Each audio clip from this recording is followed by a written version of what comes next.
Hello. Hello, hello. Hello, hello. It's my first time doing this on YouTube, so I'm still trying to figure everything out. I know that I've it's my first time doing this on YouTube, so I'm going to have to shut that off because otherwise there'll be an echo. So this is going to be a live Q&A. I'm currently looking, here we go, there's the group chat. Just trying to figure out some of the kinks, which I figured out. So you are able to enter in some questions, and then I can read them. So my name is Kevin, just for everybody. So Kevin, all dogs go to Kevin.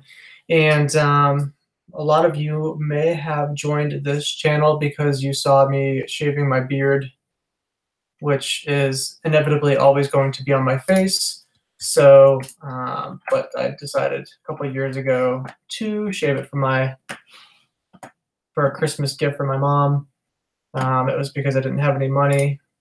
I'm just kidding. A lot of people said, though, that it was because I was poor and couldn't give her a gift, which is kind of funny because it would be a pretty good gift for her. But anyway, so I am just going to do some Q&A for y'all. Basically, though, I'm a dog trainer. That's really the purpose of this channel. I just decided to upload a beard video for fun, and it happened to go viral. So there's people from all over that potentially will be on here, and there might be some questions in regards to the beard and everything, which I'll answer. But actually, we'll be on here and turn this off. In regards to, there we go. Okay.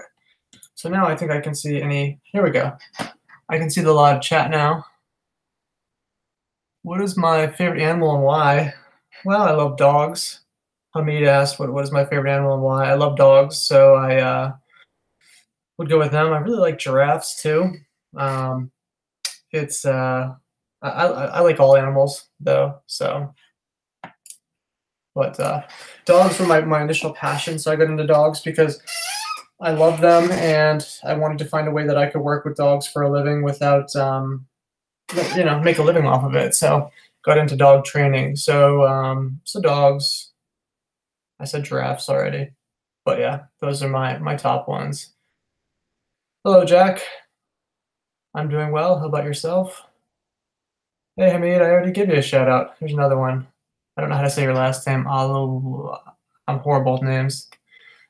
But so yeah, I've decided to use this channel for live videos now. This is my very first one. What I'll be doing is sometimes some Q&As, and so that way you guys can ask me questions. I do these on my Facebook page as well, the All Dogs Go to Kevin Facebook page. And basically, I'll also be doing some videos in regards to training, so training dogs, and love you too, Hamid. Training dogs. So sometimes I'll be doing some live trick training. Sometimes I'll be doing some, just as I mentioned, Q&A. Sometimes I'll just be talking. So every Friday I do like a different topic that I talk about in regards to dog training. So those are a couple different things about me, I guess. I just turned 30.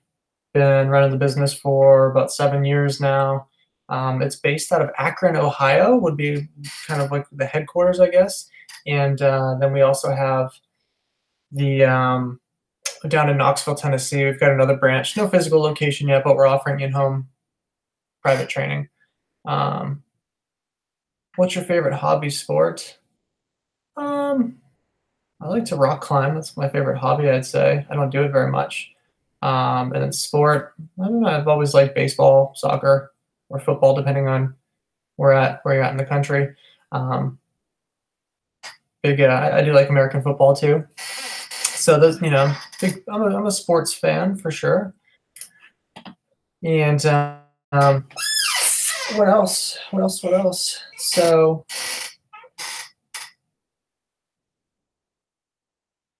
I think what I'll start to do is I think once a week I'll start to do a different topic on here as well. So it'll basically just be me talking about why dogs do what they do, how to motivate your dog, how to teach this behavior, as I mentioned, tricks and all that kind of stuff.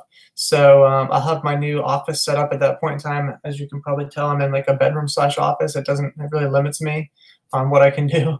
But my new office will be set up in about a month, and I'll have a lot of space with more of a floor to utilize. All right, so anybody have any dog training questions or any questions in general, I guess? Looks like there's 8 people watching, which is pretty cool. Hello to everybody. Thanks for tuning in. Do I have a PS4? I do, but I don't have time to play games anymore. Maybe I'll just play some baseball on there if I have time. Kathy says, I really enjoy your training videos. Wish I lived nearer to your training facility so I can bring my dog to your classes. Well, Kathy, you never know. We might be everywhere one day. That'd be a great goal. But yeah, I mean, that's why I think the videos can be helpful for you, because you can learn a lot of stuff that way. So a lot of the stuff that we teach in classes, I end up doing some free videos on and talk about why we're doing them and everything. Why we're doing them, we do them. And Jack says, I had a pet dog. She died a few days ago. I saw a kind of bite on her leg. Oh, I'm sorry, Jack. That really stinks. It really does. I'm sorry to hear that, Jack. We obviously love our dogs, and one of the hardest parts is when they pass away. Jennifer, what do you do about resource guarding? So Jennifer, for resource guarding, when it's directed towards humans, we take a couple different things we do. Some of it is management, so we just try to prevent the guarding from happening in certain situations. And then from a training standpoint, what we do is we modify, we do a couple of things, but it's called conditioning. So we condition the approach to start. So typically if you're approaching a dog, when they have something, their behavior turns into growling, barking, they might tense up over it. You might see some other stress indicators or other signs of guarding. You might see those behaviors. What we do is I want to change those behaviors by changing the way the dog feels with me coming up. So the dog is doing those behaviors because he doesn't want me to approach. He's saying, back away, this is mine, which is normal resource guarding. But if I approach and turn into a predictor of a lot of good stuff, those behaviors will change. The dog will then become expectant and will anticipate good stuff, and so it'll change the association. So no more will your dog be nervous or upset with you approaching. And then there's more steps to it. So we start to condition reaching down. We start to condition actually removing the item, depending on what it is. So if it's a food bowl, we try to get to the point where we're actually removing it and getting the dog to, believe it or not, enjoy having it removed. If it's guarding of like a location like a couch or something like that, then you don't necessarily have to get into removing anything because it's a couch, but we can condition the approach, and it's about conditioning. So with that being said, if it's done correctly, you end up changing the way the dog feels in that scenario or in future scenarios as well. So your dog is no longer upset, wanting you to go away, but your dog actually wants you to come to you. So that's the short of it. It's something that if your dog has a severe bite history, then you need to be utilizing muzzles, and you really need to you need to hire like a certified trainer to help, because it can be very, very dangerous. If your dog doesn't have a bite history, that's awesome, but it doesn't mean that if you push them the wrong way, it could lead to a bite down the road. So we want to do our best to prevent that. So it's always a good idea to check out trainers. I'm not sure where you're located at, but the Academy for Dog Trainers is a great website to check out. All the certified trainers via the Academy is on there. So could you please, Jack, tell me which is the best pet food? Honestly, Jack, I don't get into pet food stuff. It's not my expertise, so I don't give any advice there. I would say a pet nutritionist or some sort of a nutritionist or even a veterinarian would definitely be better. I really, as a dog trainer, I try to stick to behavior and training and management and everything. So that's kind of what you can, best way to kind of go about it. There's a website called dogfoodadvisor.com, and they do give some advice. I'm not sure who runs it, but I do believe it's a source that is reliable. But there's obviously a ton of dog foods out there. What is my favorite food? I like rice. It might be an odd answer, but I like brown rice, and I like tofu, and I like veggie burgers, and I pretty much am on a whole foods plant-based diet, so we make a lot of different types of foods based off of plants, which I really enjoy. And I had some cereal a little bit ago with some soy milk. Candy? I don't eat any candy, but I do love candy. Jack, I would like to meet you on Facebook. I'm not really sure how to. You can, if you check out the All Dogs Go to Kevin Facebook page. That's one way you can do it. All Dogs Go to Kevin LLC if you search it. What do we have? We got 6 people. I don't know. Are there any comments? I've got the live stream here. I guess that's on the right. My live chat is where all my comments are. Cool. So this is fun. I'm enjoying this. As I mentioned, I do a weekly. I try to make it like a show that you can tune into, but I do a weekly one on Facebook, and so I'm going to try to also do this on YouTube as well, because believe it or not, there's 20,000, almost 20,000 people that subscribe to the channel. And if you haven't subscribed yet, definitely do it, because it alerts you when new videos come out. And I've uploaded a few recently in regards to some of the very basics, like sit and down, teaching your dog those things. And once again, I think it'll alert you as well when a live video happens. What is my favorite drink? I drink a lot of water and beer on the weekends. I'm trying to keep it just to the weekends, but water and beer would be my favorite drinks. Water. What time is it? How are we doing here? So we're going for 11 minutes. I'm going to try to keep this to about, I don't know, 20 minutes, unless a lot of questions keep flooding in, which then I'll stick around. We'll just kind of keep this one somewhat short and sweet. Future videos that I'm planning on doing, as I get my new space, like I said, which should be about a month, start doing some of the crate training videos and muzzle training videos, and more videos on stay. I think a lot of people need to see how to use stay as a practical behavior to utilize. So stay is great, or teaching sits and downs, it's fantastic, but if your dog can only do it for a second, it doesn't really get you anywhere. So we need to teach the dogs how to stay for a long period of time. What is my favorite music song? I don't know. I like kind of folky music, I guess, and some of the grunge rock. I don't know if I have a favorite song per se, but Jack, I am an Indian citizen. Did you ever visit India? I have actually never technically left the United States. Been down to the Virgin Islands, but they're the U.S. Virgin Islands, so I've technically still never left U.S. territory, so I need to still travel. But I've never been to India. I definitely want to check it out, and I want to travel everywhere one day. Alter Eagle Productions. Can a skilled trainer teach loose leash on a harness just as well as an unskilled trainer teach loose leash on a correction collar? Can a skilled trainer teach loose leash?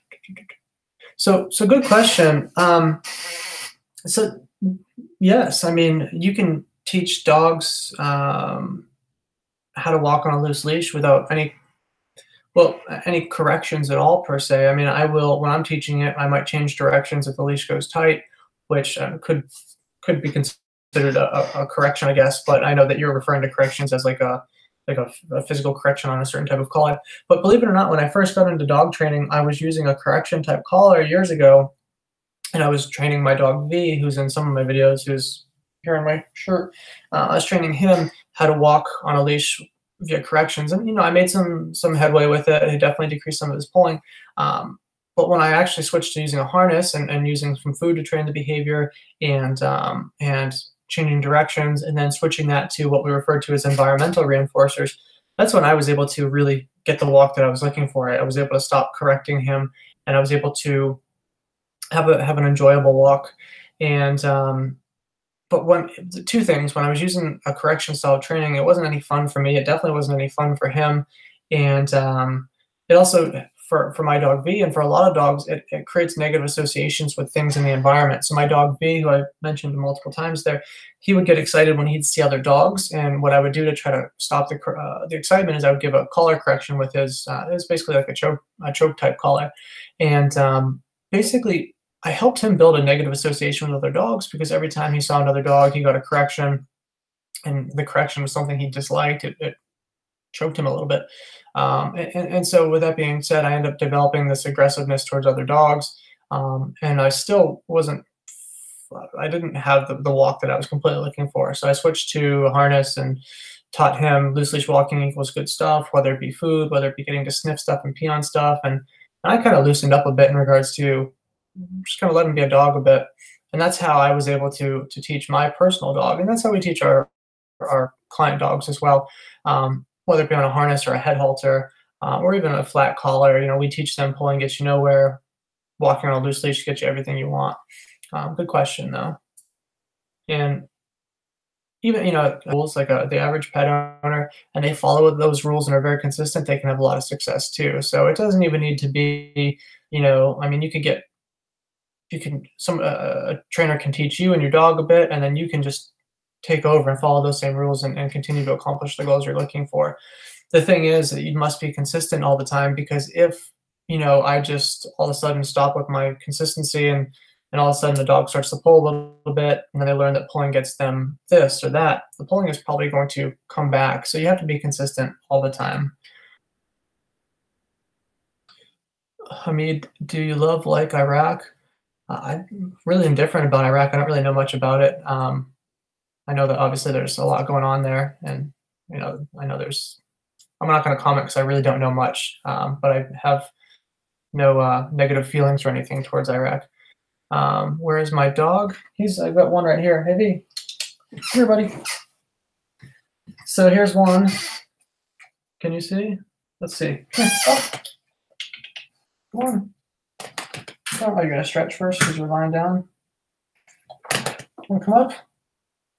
No? Oh, here it is. Okay. There you go. He was taking a nap, but he was lying down there, and I've got two other dogs as well. Oh man, somebody gave me a thumbs down. That stinks. Three thumbs up and one thumbs down. That's all right. I'll take that. Kathy, my lab is a barker both inside and outside. When he hears, detects, or sees something, there's something going on. How do I work with him on this? I reward for quiet when he sees something that causes him to bark. Well, my first question is, when dealing with something like that, what is he barking because he's excited? Is he frustrated? Or is he upset? If he's upset, if my dog hears it and is upset, it makes him nervous, it scares him, then I actually want to do some conditioning. Conditioning basically means changing his association. So if I am teaching him that those outside noises that are frightening him actually pretty good stuff, that can decrease the barking. If the barking's coming because he's just frustrated, or if he is, or if he's barking because he's frustrated, or if he is just excited, then you can actually just time him out for that. I like to give some sort of a warning, like leave it, and then I will I'll put him away for about a minute. So the consequence of doing that behavior equals the removal of what he wants, which is being in the environment and everything like that. In general, you're never going to get any 100% with this. I mean, if you can address kind of increased physical and mental exercise, that's going to help, just because your dog will have kind of less energy to put forth and towards it. But it's never going to be perfect. Your dog might bark on occasion, which most people understand that. I'm sure you understand that. But you can definitely decrease it quite heavily by, decreasing the barking by timeouts. Teach him to leave it. Leave it is a good warning. I have a video. I think I just posted a couple videos ago, if not the most recent one, on teaching leave it. So do that. Give him a warning. Hey, leave it. Too bad if you continue to bark. Management is also something you can do. If it's like a visual thing, then you can blinds. They make something called frosted glass you can stick on the windows that cuts down the visual but still lets light in. You can have some shrubs strategically placed in front of your house, but management is an option, and then also some training too. So that's kind of how I would deal with it. So Jack, dogs are dangerous. Do you agree with that? I mean, dogs, they have the potential to be dangerous. I mean, any dog could physically do damage with their mouth enough to seriously hurt a person. So, I mean, whenever I'm working with dogs and gathering a really detailed history as to what the behaviors have, what behaviors have happened in the past, and then that helps me judge how dangerous this individual dog may be. I work with primarily dogs that have issues with humans, whether basically fear-related aggression. So they could potentially be dangerous. Most dogs have what's referred to as acquired bite inhibition, though they can inhibit their bite. Most dogs, if they do end up biting somebody, they're not going to do a bunch of severe damage. There are dogs that lack bite inhibition, and those are the dogs that are going to do a ton of damage when they bite. And those are the ones that those are the ones that are a lot more dangerous, because if they were to bite again, the damage is probably going to be very similar. Which, if you get into it, the worse, it was a bad bite, so it's probably gonna be bad again. The dogs that end up biting but don't do much damage, maybe just tiny little puncture or just a tooth mark, but they're not grabbing and actually digging in and everything. I mean, it depending on their age, their mouth probably won't get any worse. So up until they hit social maturity, their mouth could change a little bit more. Social maturity is when they become an adult dog, and that's anywhere between 2 to 4 years of age. Once they hit that, whatever their mouth has been, if they've bitten in the past, it's likely that they would bite the same way. But I would say dogs can be dangerous if they're not treated with respect. If danger comes from, could potentially be genetics, also aversive training techniques, and negative experiences. So there's a couple different reasons why it could potentially happen. So yeah. So, but barking, going back to Kathy in regards to your question, I mean, like I said, you'll never get 100% with the decreasing the barking, but you can get there. I'm a big fan of, and I made a post on the Facebook page about this recently. I'm a big fan of interactive food toys. So instead of giving your dog a bowl of food to eat, use an interactive food toy. An interactive food toy it's a toy that you stuff the whole meal in, and then your dog has to move it around, and kibble will fall out. And it slows them down. So a lot of dogs eat very, very quickly. And what ends up happening is it takes them a minute or two to eat. So if you don't have this, if you end up having this, it could take 5 or 10 minutes. And if you think about dogs in general, if dogs were out in the wild, they're going to spend the majority of their awake hours looking for food, scavenging. So if we take a dog and bring it into our home and we give them all their food just to eat within a minute, they've got a lot of extra energy ready to go. So it's good to make them work for it. And believe it or not, there's been a lot of studies out there that dogs or animals in general prefer to work for their food. So that's just an easy way to make life a little bit easier. You can also do things like stuffing Kongs and freezing them beforehand. And that way your dog has something to work on as well. That kind of creates a dog that's settled and relaxed, and it gives them something to do. Do you know the Dogo Argentino breed? I don't know if I said it right, but yeah, familiar with them. Have I worked with one? I don't think I've worked with one in the past, but I know I'm familiar with the breed. Yes. I don't know how to say your name. Is it Cancer? I'm so bad with names. Kathy, I use interactive food toys a lot. A couple of months ago, I made my lab a snuffle mat to add to his collection. He loves it. Oh, that's really cool. Those snuffle mats, I've seen those recently. I've never tried one before, but they definitely, you can get the food kind of buried in there. So that's a great idea. So keep doing that type of stuff. That's good. I think too, just in general, it's not a bad idea to anytime you see him lying down, or any dog lying down and relaxing, that's a good time to give the dog a reward. You'd be reinforcing kind of a dog just lying down and relaxing, and you would then get more of it if it's working correctly. Jack, in India, we can see a lot of street dogs. Most of the people say they're more easy to become friendly. What about your opinion about street dogs? Jack, I've never actually met any street dogs before, but I've seen a lot on TV.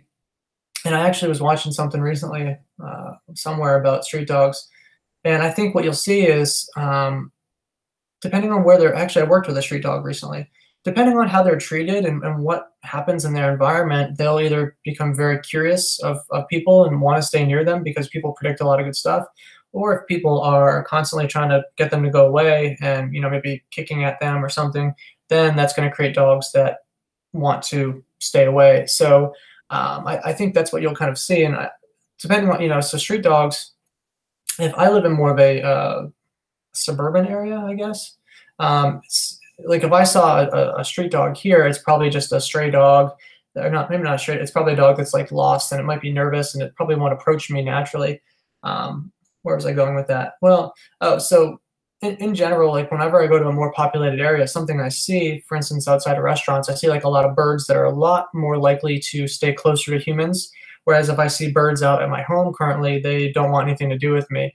They, birds or animals in general will learn, where good stuff is. And if being around people predicts good stuff, like for instance, birds in cities learn that being around people can predict good stuff, or dogs, then you'll see that they may end up taking a liking to people, or at least really, really tolerating them.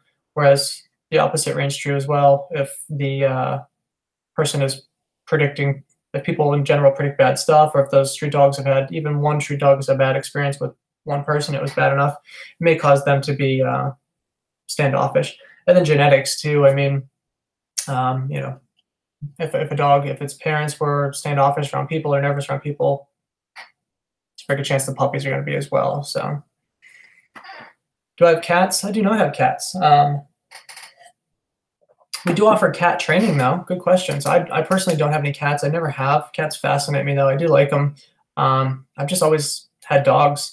But our trainer Veronica out in Akron, Ohio, she does our cat training consultations. So dealing with all the normal unwanted cat behaviors, she can help with that. So, but one day I'd like to get a cat. But right now I've got 3 dogs and a bearded dragon, and that's enough animals for me. And I've got a young son, so I'm stretched thin already. Try to dedicate time to everybody. What else is going on? Any other questions, anybody? I'm going to go, I think I'll go to, well, it's 11:26 here. I'll go another 11:27. I'll go another couple minutes. Questions continue to come in. I'll keep doing. What are the measures taken to reduce infections like rabies? I mean, in the States, there's like rabies vaccinations. And I think that's primarily a preventative. So I guess vaccinations and such. But I don't really, I'd leave that up to the to a veterinarian to kind of answer that, because I don't know, to be honest, other than prevention. I don't even know. I don't know, unfortunately. Good question, but you've stumped me, because I haven't studied any sort of the medical aspect of animals. I've never studied. I don't have any formalized education there, so I just don't know. Have I ever had a reptile other than a bearded dragon? No, actually, the bearded dragon that we have, she's my first reptile. Got her just about 2 years ago now, and first one, and she's pretty easy. I know that there's other reptiles out there that are more challenging, like chameleons. I believe that their environment has to be really, really particular. But my bearded dragon is my first one, and she's pretty easy. Quick question. I just moved in my first house, and my dog denies to enter the home. I don't like leaving him out, but he won't enter. What can I do? Try getting some, if he does not want to go in the house, I mean, he's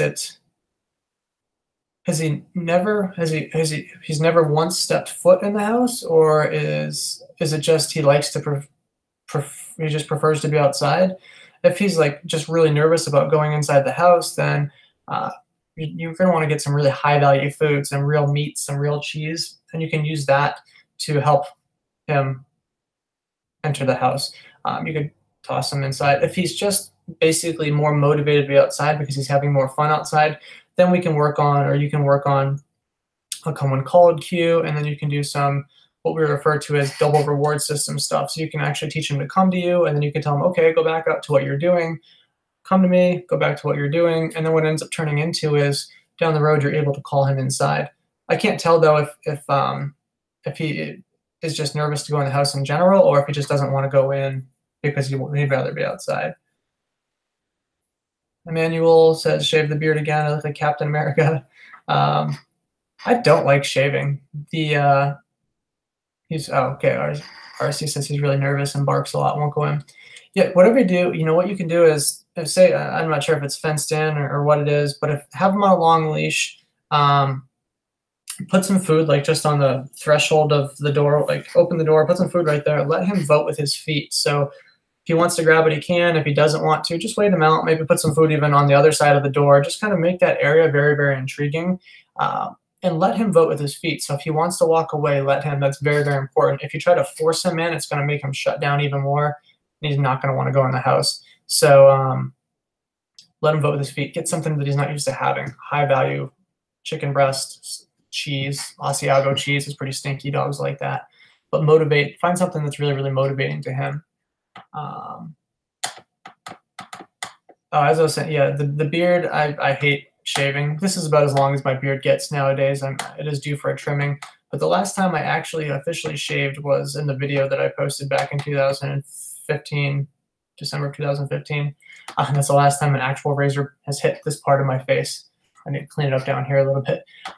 But my wife likes my beard, so I'm going to vote with her because I like to keep her happy. And I just prefer to have hair on my face too. Is anything wrong with dogs sleeping outside? My dog sleeps in the backyard. He has a doghouse, of course. I mean, if he enjoys being outside, that's fine. You know, I'm not sure where you're at, but you know, if it's too hot, then I'd say that's probably not good. Or if it's too cold, that's not good. Always being outside and wants to sleep out there, then I don't see the harm in it as long as he's, you know, safe and contained and everything. And like I said, the weather isn't going to potentially put him in danger. But you know, I'm personally used to dogs sleeping inside, and that's just my, you know, that's my comfort and everything like that. But there are a lot of dogs that do sleep outside. So as long as all his needs are being met, and going to potentially put him in harm, I'd say, I mean, it's not the end of the world. I would continue to work on getting him more confident with coming inside, though, because once he sees the comfort of inside, then he would probably rather be inside. So. Thank you. How do you say Alvaro? I'm so bad with names. Alvaro, Alvaro. I really enjoy your training videos. I appreciate that. Thank you very much. You know, I love putting videos out there to help people. So you guys can watch the videos and train your own dogs. And it's my goal, and the reason why I got into dog training was so that I could help make people's lives easier with their dogs, and I can make dogs' lives better. So that way they're not being yelled at, and you know, communication is key.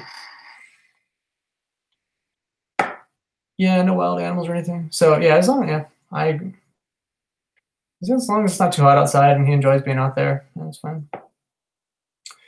Is it wrong to treat dogs as if they were your children? I don't think so. I mean, you know, I think most people that have dogs that don't have children, they do, you know, look at their dogs as if they're children. I don't think there's anything wrong with that. By all means, I think that all animals learn the same, whether it's humans, whether it's dogs. And if you want your dog to act a certain way, you definitely need to introduce consequences to behavior. So if you want to see more of a behavior, you need to add things that your dog likes. So give treats. Give him access to what he wants if he's doing the right behaviors. And then if he's doing the wrong behaviors, you need to definitely not give him any treats for it, but you need to remove access to what he wants. As long as you're consistent, I mean, I don't think so. I don't think it's going to cause any unwanted behaviors or any issues if you're treating your dog as if it were a child. The one thing I would say is that dogs, I mean, they don't have a moral compass built into them, so they don't know right from wrong. So, I mean, and young children don't either. As they get older, they can start to understand the concept of doing the right thing, doing the wrong thing, or whatever. But dogs never will. They never do understand that, and they just never will, because that's not something that's built into them. So if we get into that would be one downfall, is if we treat them like children in regards to talking to them like, hey, you shouldn't have done this, you know better. Dogs, they do what works, so it's important to kind of remember that. So anybody that has dogs, as I just mentioned, they don't know right from wrong. They do what works. So if a behavior continues to lead to getting things that they enjoy, they'll keep doing it. Or if a behavior leads to getting rid of something that they dislike, they'll keep doing it. So kind of always keep that in the back of your brain. This is fun. Hey, if you're just tuning in, feel free to subscribe to the channel if you haven't already. Proud to say that there's like 19,000 people, which is pretty darn cool. Um, so I'm happy that everybody has tuned in so far. And as I mentioned, this is my first live video. I'm going to try to do this once a week, whether it be a Q&A or it might just be me talking about some sort of a topic, which I currently do once a week on the Facebook page, the All Dogs Go to Kevin Facebook page. So tune in there as well if you haven't checked it out, facebook.com/alldogsgotokevin, LLC. And that way you can also get a lot of fun dog training information on there. So, all right, I'm going to go just a few more minutes. Let me know if there's any other questions. If there are, I will answer them. If there are not any other questions, I will continue on with my day and finish up the stuff that I need to do. All dog go to Kevin. That's me. I don't know if I think you guys can see the live chat as well. I'm assuming so. I don't think it's just me that can see it because that wouldn't make much sense. So I believe everybody can see the questions. Can see the question. Random Reviews asked, "What does All Dogs Go to Kevin mean?" There's a movie called All Dogs. There's a movie, All Dogs Go to Heaven, and it's a play on words there. My name's Kevin. It's just kind of a play on that. What are your top 3 dog breeds? Oh, good question. From a trainability, I mean, labs are great. You know, they're very food motivated. They're easy to train. What else? I mean, I like terriers, so they're easy to train. They're very motivated. They're easy to motivate, I should say. So I've got 2 terriers. I've got 2 pit bull terriers, and I've got a shepherd lab mix. I love shepherds too. So I would say those 3.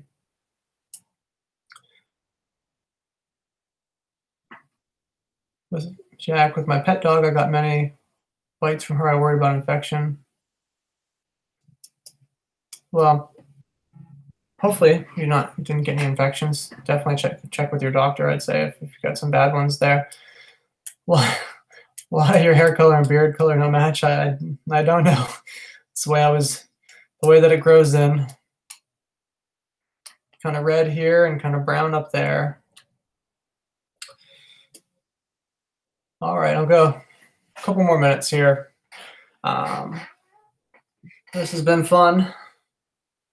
Still can't believe somebody gave me a thumbs down on a Q&A. It's ridiculous. Thumbs up. No, this is fun though. You guys, there's been so many people so supportive of all the videos, which is fantastic. It makes it even that much more reinforcing to do it.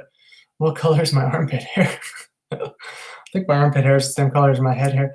But it's been really reinforcing to make these videos because I know that from the feedback, they're very, very helpful, and that's what's awesome about it. And most of the training plans that I'm doing are based off of Gene Donaldson's training plans from the Academy for Dog Trainers. So they've been well vetted on lots of dogs, and they work very, very well. In the videos, sometimes there's with the dog that's already learned it, just because that's the dogs that I, have near me. But with that being said, sometimes when you're doing it with your own dog, there may be some in-between steps that you need to do. So for instance, if I'm teaching my dog to stay, and say I'm teaching stay and I'm doing a walk around stay. So in one of the videos I have, there's stay, and there's, when we're walking around the dogs, say I'm able to success, maybe I start with trying to take 1 step to the dog's left, and every time I try, I fail, I can't get it. Well, my plan says do 1 step, but if it's not working, I need to put in a in-between step. So I will oftentimes just do a little tap of my foot, and I'll keep for instance, my right foot stationary, my left foot just does a quick tap, and I'll treat the dog for that. So the dog stayed while I did a little foot tap. If I can do about 5 of those, then I typically can go to a full step, back, treat, and then I can move on to the next step. So oftentimes, if you are having an issue somewhere, you can just insert an in-between step. And you're going to cut to dogs quick when she was a puppy. Now she's traumatized. Do you have any advice so I can cut her nails again? She's now 18 months. Angel, so super common for dogs to hate having their paws handled, and especially if that happened. Obviously, you didn't do it on purpose, but it was a little painful, so it created this behavior being standoffish and nervous in that regard. Couple things. One, there's a video there's a video that is teaching your dog how to use a nail board and filing its own nails. That's one thing. Another thing you can start to use is a really like a human nail file, like an Edie grit or a strong nail file, and you can actually file your dog's nails. That's oftentimes less painful, less aversive to the dog, so they do better with it. But in general, you need to start conditioning it, and you may even need to start off with conditioning paw touches. So you would actually need to touch a paw, give a treat. Touch a paw, give a treat. And you need to follow that order. So that order needs to be strict. If you try to give a treat, then touch a paw, it's not going to change anything. It's not going to do anything for you. So the paw touching must predict food. Once that's going well and your dog starts to enjoy having its feet touched, then you're ready to start maybe if you're introducing the file, you can show her the file and start giving her treats for that too. So that way the file gets her excited. And then you can put the two together. So grab the paw, do a quick file, treat. Grab the paw, quick file, treat. That would be the next. You'd have to do baby steps with this. I would probably, do away with the nail clippers unless you can do this in super baby steps, and you can start getting the clippers out and showing it to her and giving her a bunch of treats. And you do that until she gets really, really excited about it. Then you just do baby steps of, okay, touch paw, small clip, or touch paw, file, treat. Everything must be followed with a piece of food, though, so for the conditioning to stick. But no, I have one of my dogs. She came that way. She came to me that way, where she didn't enjoy having her nails filed, or excuse me, her nails clipped. So we started using files, and that really helped out a lot. And I actually was able to then start using the clippers too, without even necessarily conditioning them. I was able just to mix the clippers right into a tiny little clip, a very, very gentle one, barely did any actual nail clipping itself, but enough to touch the nail and make contact and squeeze it, give her a treat, and then we were able to start using the actual nail clippers again. But Dremels are also another tool. It's basically they make little dog Dremels where you can just stick the dog's nail on it and it files it down. It's an automatic type of thing. But those are easier ways to do it. Which dog breeds are easiest to train? Dog breeds any dog that's motivated is pretty easy to train. So I would say, there's dogs that were bred to work, like Border Collies and Australian Shepherds and Belgian Malinois and German Shepherds and Labs. I mean, those dogs, I would say they're pretty easy to train if you know what you're trying to teach and you can find the right motivation. With that being said, any dog is trainable as long as you can find what motivates them. You said you have a terrier and he's very easy to train. Terriers are pretty typically easy to train. They're very drivey, and it's all or nothing with them. They're usually really into doing stuff when you ask them to. When you're training. Nikki, my daughter has a service puppy that is in puppy school. I want to put her in a crate while I'm gone, but she screams. How do I make it so she's okay in there? Well, you can. The easiest thing to do is give her things to do inside the crate. So give her a stuffed Kong, fill it with peanut butter, blueberries, banana, stick it in the freezer first, and then give it to her. That should take her a while to consume. You can exercise her heavily first to help tire her out a bit. If she's dealing with like a legitimate anxiety, then that it's not as easy as the things I just mentioned. But if it's something like just a lot of young puppies don't enjoy being in their crates right away, so you give them a lot of stuff to do, and then you just kind of ignore them. You don't want to let them out when they're making much noise, because then they learn barking gets them out, and then it just increases the barking in future scenarios. So don't do short sessions giving her stuff to do if you can. So maybe while you're home, put her in the crate with a stuffed Kong for just 10 minutes and open it up and let her out and take the Kong away before she can even finish it. And then what ends up happening is she had a really good experience in there. You can also use pens too. They make X pens that are basically like a big circle that she can stay in. But there's strict crate training plans that we go over with our clients, teaching them how to go in the crate and how to enjoy being in there for 10 minutes, 20 minutes, so on and so forth. So there's, working with a trainer can definitely be helpful. I don't have a video right now on the crate training stuff, but there might be some out there. But a lot of good stuff must happen inside that crate.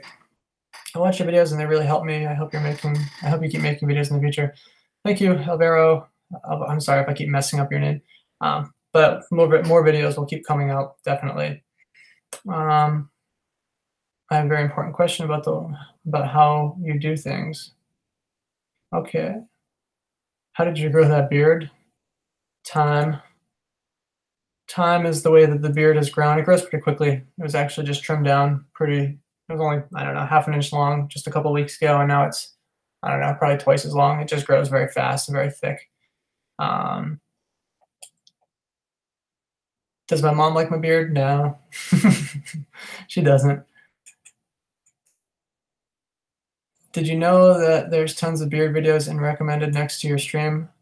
I think I knew that. Yeah, they usually, any sort of videos that are similar to whatever video you're watching, I think they put in there. But I think my video is the most popular. Just kidding. But it may actually be. It's got a lot of views, which is pretty cool. I'm very fortunate and lucky that everyone spent the time to watch me shave my beard. It's pretty cool. All right, I'm going to leave here in 4 more minutes. Time's flying by. I keep saying I'm going to end up leaving, but questions keep coming in, and I keep answering them. So, any other questions?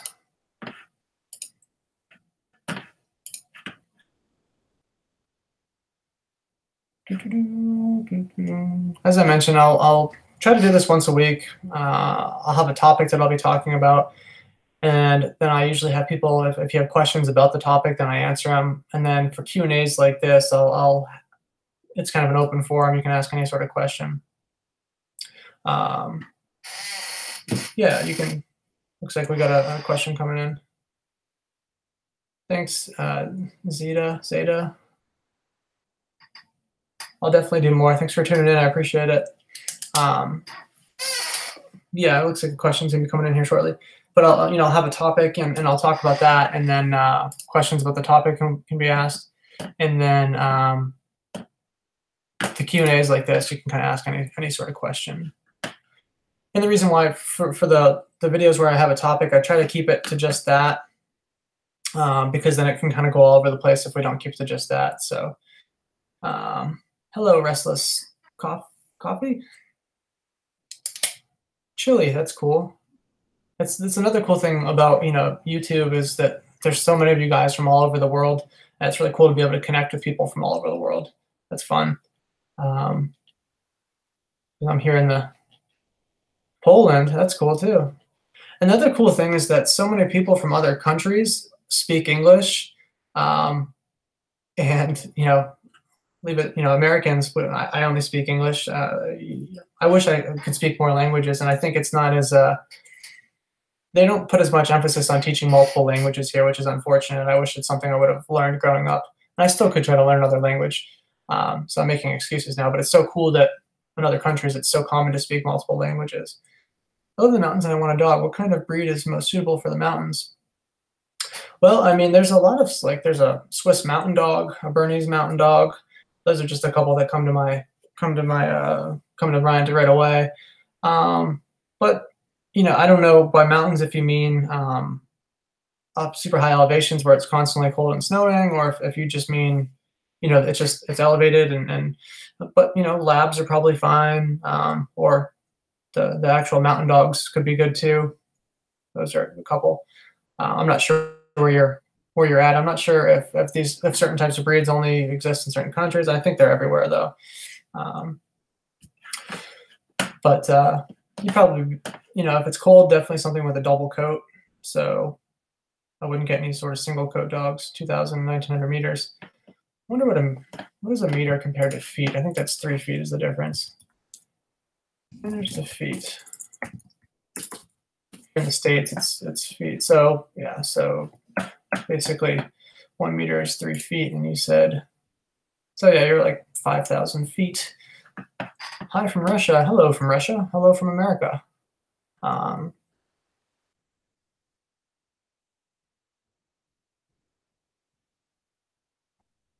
Yeah, so I mean, 5,000 feet. That's pretty far up there. So I'm assuming you get some sort of inclement weather on occasion. I'd say some sort of double-coated dog. I think you'd be fine with any of those. Someone from Russia, that's pretty cool. Marius Rosnak. I'm so bad with names, but I'm trying. All right. Any other questions, or I'm gonna sign on off because I got some work I gotta do. I'll give you another minute or so.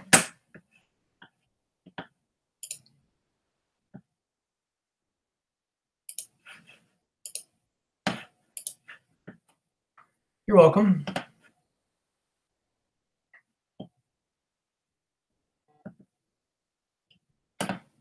All right.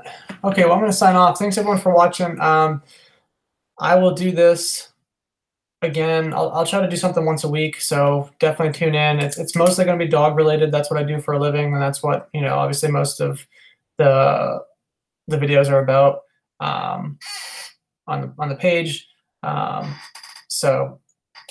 But it'll be, if you have a dog, definitely tune in, or if you just want to watch me talk, tune in. So, all right, guys, I'll talk to you in the future. Thanks for tuning in.